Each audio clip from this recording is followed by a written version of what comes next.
guys, my name's Naina Mena and I am a presenter and journalist, and today I'm here on behalf of YEEEAAH Network for the very exclusive listening party for the amazing R&B artist James Vickery. And you guys are not going to believe it, I'm joined with the man himself. He's right here in the flesh, the legend, the living legend. How are you feeling tonight? Yeah, I'm good, man. I'm good. I was overwhelmed actually at the turnout because so it was so last minute. I was just like, I should probably do something for like because I'm just so busy at the moment, like with sorting out tours and things like that. So I was like, let's do like a last minute thing.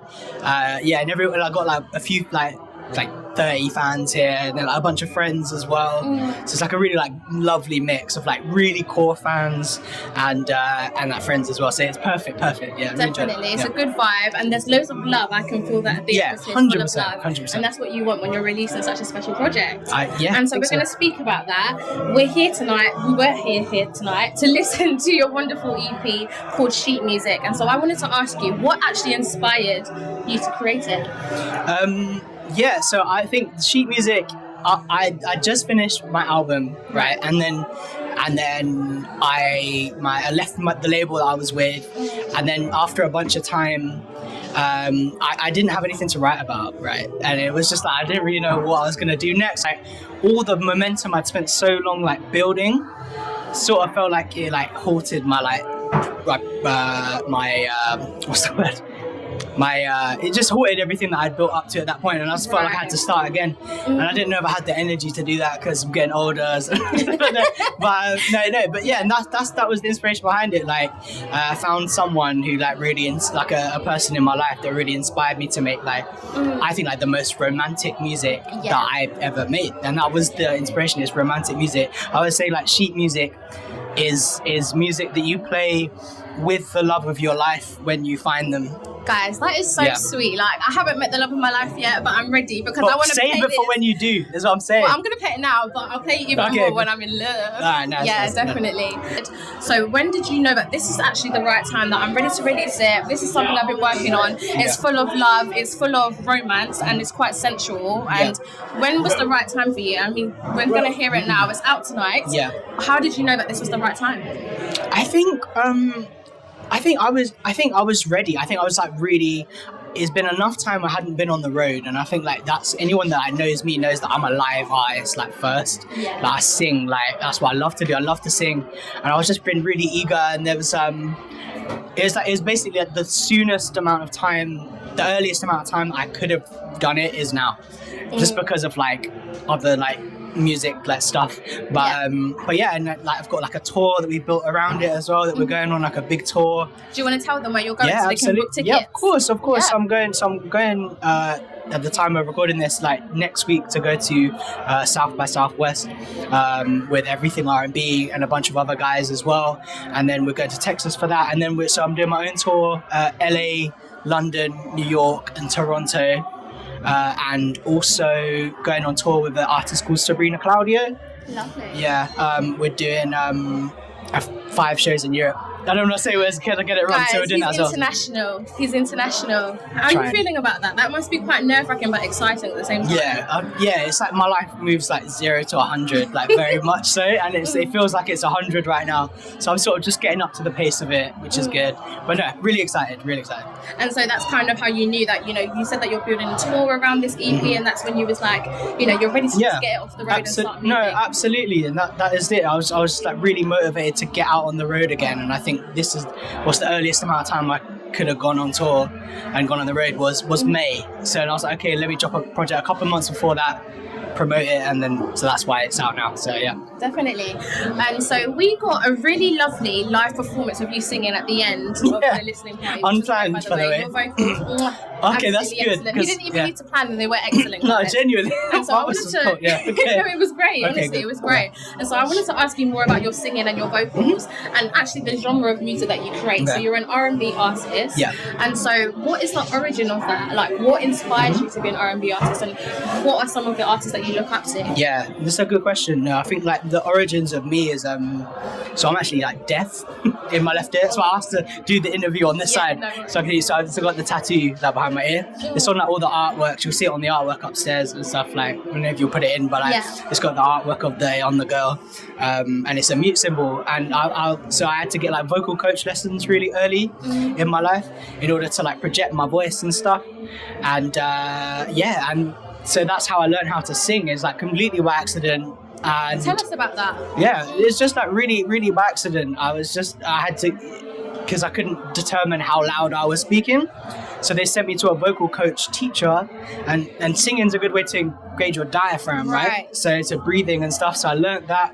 She was like, oh, you can actually sing that. You're not bad. And then... so it kind of happened by accident? Absolutely by accident, 100%. And then we did... and then I loved jazz like growing up. I think I started like doing like classical music, but I didn't really enjoy that so much. Moved very quickly out of that. Are we talking about like the grade singing exams that we're talking about? Yeah, I learned from I had like an opera singer like growing up, so that's why but I feel that's why I credit like my range and stuff. Like it's like a high voice is because of the opera like training I had growing up. But I moved past that. No boy from South London like really wants to be singing opera. I thought at the time. So did you think it was kind of uncool then, or what? I think so. Yeah, I think so. Right. And so, but I love jazz. I studied jazz at like school and like college and stuff, and then moved quickly. And then I discovered like Lauryn Hill. Yeah. And like, I didn't discover. I'd been listening to like Lauryn Hill and like D'Angelo and Slum Village and stuff. And that was like my sort of roots into like neo. So I came in through like the neo soul route. So I sort of like leaned more towards the soul space, which is why I like love people like Daniel Caesar, like soul based artists as well, more so than the R&B. I would more consider myself as like a soul singer than an R&B singer, like specifically, even though I like to dabble in everything. So I like to like sort of be like a bit of everything. Exactly, like you don't have to put yourself into a box. And so you've mentioned that you like the soul, you like the R&B. I would class that a bit like, alternative R&B, soul absolutely, vibes. absolutely. And so you mentioned some of the artists that you take inspiration from. Let's name drop. Are there any that you're keen to work with? Yeah, 100%. Like speak it to existence, claim it now. I'd love to work with Daniel Caesar. Yeah. I'd love to work with Giveon. It would be crazy. Snow Allegra. Who else do I love? I love Boyz II Men are my heroes. Growing up, Boyz II Men are my heroes. I love that boy band stuff, like Jodeci, New Edition, Boyz II Men, all of that stuff. I'd love to. I like worked with one of my idols already, which was Music Soul Child, and that's one to tick off. And how did it make you feel when you actually got to tick off that thing off your list? Yeah, that was something that you aspired to do from childhood. How did it make you feel? Yeah, it's overwhelming, man. To be honest, it was overwhelming. It wasn't like the proper experience. It was all like remotely, but I'm gonna take it. Do you know what I mean? Like absolutely. So, yeah, it's incredible. Like not a day goes. I'm like really bad at like taking a step back and like appreciating what's going on. Do you know what I mean? But yeah, sometimes you have to do that, and I'm starting to learn how to do that now. And live in the moment. Exactly, always. That's it. Yeah. Yeah, definitely. And so you mentioned there that you take inspiration from boy bands like Boyz II Men, and we noticed it appears that in your new music video for "I Get So Emotional," that you've adapted some iconic scenes from boy bands like E17, and that you've taken inspiration from bands like Boyz II Men. Yeah. And so, what was the concept behind the video? Talk to us about that. So I like quite an interesting one. So tell us. It's weird, bro. It's weird. It's creative. I like it. It is. I love that music. Like me, that's for me is like my. We all have like music we grew up listening to, right? I know what yours is, but mine is like boy band R&B. Oh, I love a bit of boy band. That's like me. So like some people will be like, oh, I grew up listening to like Chris Brown and stuff. Like for me, so like, but mine was like playing in the home was Boyz II Men. Boyz II Men was like my heroes. What's your favourite song by Boyz II Men? I'm putting you on the spot now. On Bended Knee, maybe, is a good one. I love them all, man. I could name you like the whole album back to front. Like it's like stuff there. No, I do. But no, So that was the inspiration behind it. I just wanted to make some sort. I was listening, like I think like Silk Sonic were around at the time as well. It's that sort of like it's cheesy music, right? But like it makes sense, and no one calls it cheesy because it's good. And I think that I wanted to find that balance with the music video, and that's why I wanted to go like. I think you got to go like full out for it, right? If you're making that sort of like 90s stuff today, you just got to commit to it, and I think that's what I did. That's why we had the rain falling down. soaked, and but yeah, no, that was it. That was Really honestly, refreshing. Yeah, I think Yeah. so. It was cold as well. And as a, Yeah, I'm sure it was. Yeah. And as an independent artist, you mentioned earlier that, you know, with a music video like that, there was a lot of stuff that you had to do kind of makeshift Yeah. to make it work, but you went through with the vision anyways. What's the life of being like an independent artist actually like? Like, what's the reality of it? It's hard. It's hard.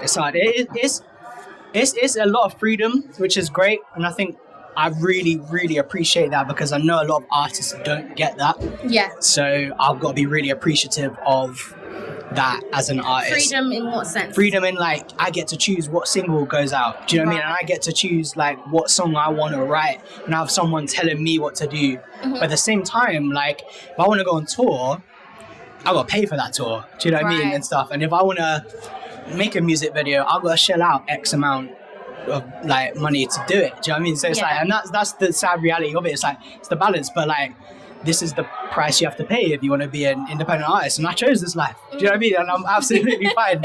I'm absolutely fine with that. So it's good. Definitely. And I guess, what advice would you give to other independent artists that are looking to you? They love your music and they love what you're achieving. What advice would you give to others like? I would say, advice to independent artists is just keep doing your thing, man. I think, like, for me, like, I'm like a white R&B singer that sings like boy band R&B songs. Like, I didn't think there was an audience for that when I started, but there is. People like it. So it's just like, keep going, listen to as much music as you can as well. That's always my biggest advice to people. Like, do your homework and like on the greats and like listen to music. That's what you should be doing. Like, you should, like, my favorite film is Sister Act 2. And she said, and she says in it, if you're not waking up in the morning thinking about it, and then you go into bed and thinking about it, then that's not what you should be doing as a job. Exactly. And that's for me is the advice I would give to people. That's what you should be doing as an independent artist, especially because it is hard to like do it all yourself. Because so you need to really have the drive and the passion for it. It's like, it's not enough to just be a good singer anymore. Like, especially as an independent artist, or just be Leng.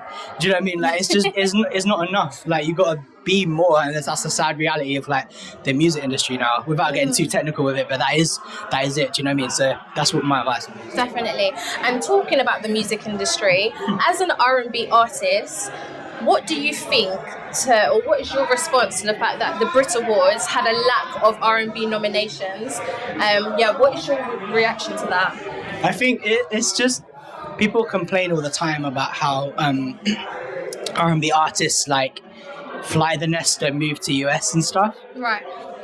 But then they're putting Harry Styles as like, love Harry Styles, by the way, like, no shade to him at all. But the fact he's winning like best R&B act or whatever it is, like best pop R&B. Right. Like, I don't understand why R&B can't have its own category. So like, you feel like R&B needs to be a standalone category? Absolutely it does. Like, the fact they're just putting it under pop is crazy to me, because there's so many people out here doing amazing stuff, crazy numbers as well. Even if it's just a numbers thing, like, people out here doing crazy numbers, and the talent is so good. Like, I think, like, because R&B is so broad as well. Like, we were talking before, like, you just said, like, neo soul and like alternative R&B, electronic R&B. Like, there's so many different umbrellas of it. It's like, I feel like in terms of genre of music, it's probably got the widest umbrella, right? So that's what all I have to say. It's disgusting. So you don't like it? You're not a fan? I'm not a fan. Unless it changes. And say we're not a fan. Unless it needs to change. It needs to change for sure. Definitely. And so you mentioned there something to do with the UK and the energy as an artist, as an R&B artist. And so do you feel like you're reciprocated and you're received maybe better overseas? Definitely. I think so. But like, I don't think it's the fault of people. Do you know what I mean? Like, because people are only going to listen to what they're being given. Do you know what I mean? Like, if radio or whatever is not playing R&B, people aren't going to hear it, because like, not everyone's going to go out and like discover music. Not everyone's gonna people are just gonna listen. 90%, 5% of people are gonna listen to what they're being given. Do you know what I mean? Passive listening. Of course. And Spotify are doing so much, and Apple Music and all, they're doing so much of the playlist and stuff. But that's not the music industry. Isn't that? There's so much more to it, you know. But I forgot the question. Sorry, I was going on a rant, but No, yeah. we were talking about. Do you feel like you might be reciprocated with Yeah, your best? no, I think so. Yeah. But like that is the roots of R&B, right? It's American soul R&B. Like that's the roots of it. So it makes total sense. And I get so much love out there. Like shout out those guys that sold out the show in like 4 or 5 days. You know, That's amazing. So I've got to put another one on. So I'm doing 2 shows in LA and Toronto as well. Their R&B scene's crazy. Like they got some great guys coming out. They're like with Daniel Caesar, prime example. That's gonna happen. We'll see. I don't know.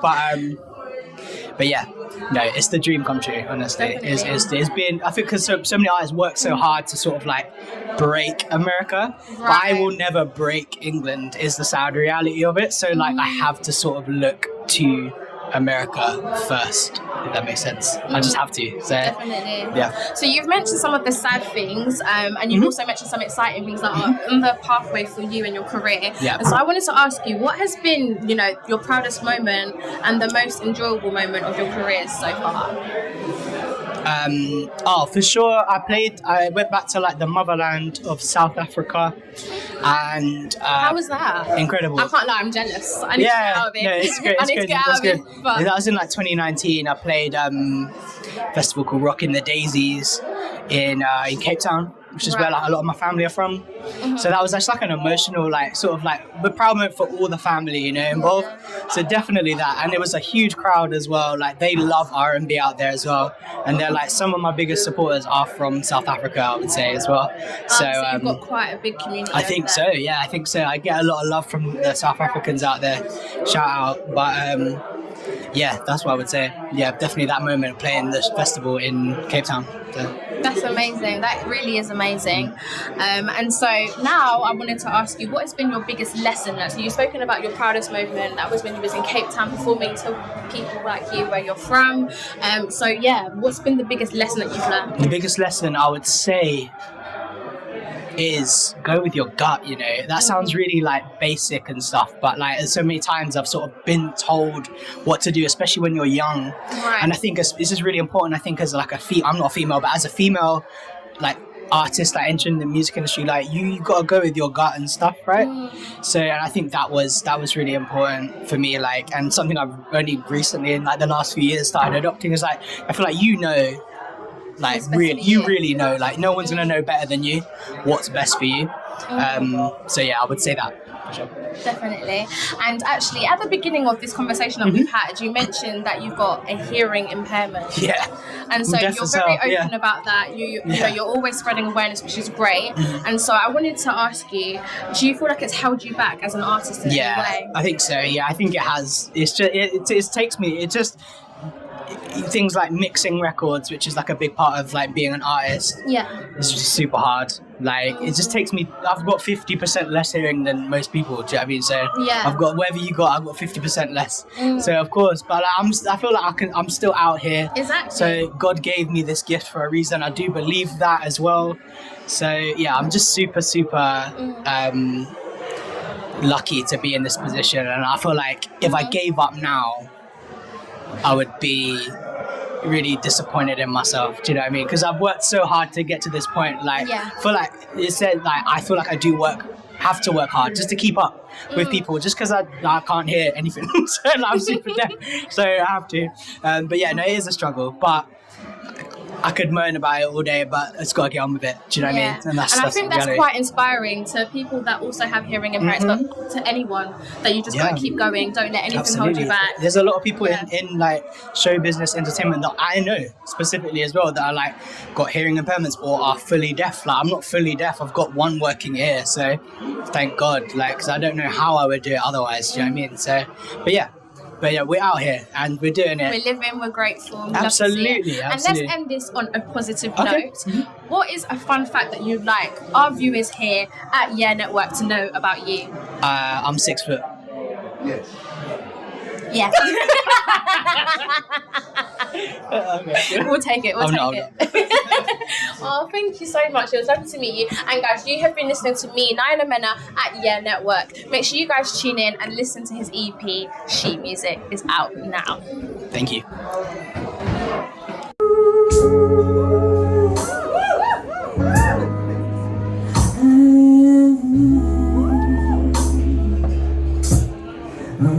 I go wash it down like a glass of wine. Ooh. I don't need to think anything twice. Yeah. You know I wish you were here all the time. Hey, living my fantasies out in real life. Everything I'll give to you, darling, but until we reach on in your mind. Don't you hungry now, baby? I'm the man you've been craving this time. Ooh, 'cause you've been dreaming about me day and night. I think that's real, 'cause then you won't forget me. It's the reason why I hold you tight. I will pray that day doesn't come. You know I wish you were here all the time.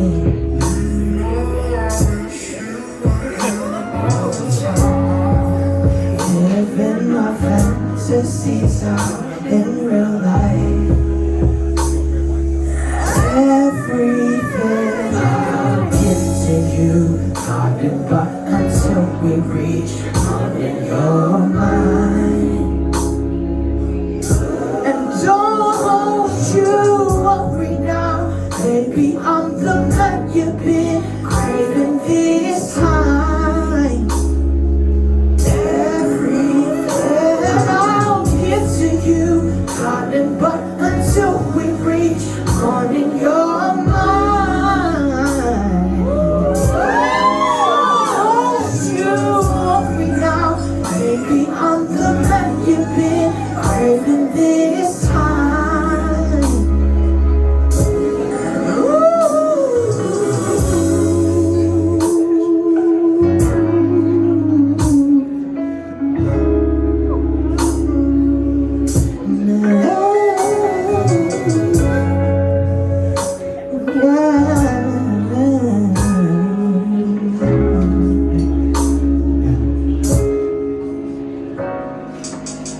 Thank you very much.